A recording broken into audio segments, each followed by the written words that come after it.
दर्शक बंधु सचल हेब अचल जलसेचन प्रकल्प। दर्शक बंधु आपण 10 तारिख में जो राज्यर कैबिनेट बसी से परिप्रेक्षी आपंकर 5टी प्रस्ताव पर गुरुत्वपूर्ण आलोचना होती जोटा कि आपंकर एजुकेशन पाखु आरंभ करके आपंकर कृषि सहित अन्य आपंकर 5टी प्रस्ताव पर कैबिनेट मोहर मार्ची ता मध्यरु अन्यतम आपंकर जलसेचन प्रकल्प जोटा कि आपंकर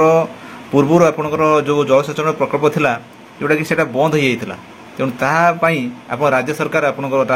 व्यय बराद कर जोटा कि से जो अचल होता प्रकल्प गुड़िक बंद होता पुनरुद्धार तापाई आपंकर सरकार तरफ आपंकर व्यय बराद कर राज्य सरकार तरफ टोटल हैंडल आप देखो आप सीएम ओडिशा तरफ आपंकर ट्वीट होती आपको पढ़ी शुणाऊँगी आपते कौन व्यय बराद होती पुंखानुपुख आपको शुणेदेवी। तो देखो आप प्रथम लिखाई सीएम ओडिशा अचल जलसेचन प्रकल्प गुड़िक कार्यक्रम करने राज्य सरकार 1084.38 कोटी योजना अनुमोदन कर 2065 अचल प्रकल्प कार्यक्रम होगा द्वारा 59.292 हेक्टर चाष जमी को जलसेचन मिल 10,152 पुराना सचल प्रकल्पर सुदृढ़ीकरण द्वारा 2,26,886 हेक्टर जमी को वर्धित जलसेचन मिल। देखो या बदले आपंकर कार्यक्रम हेब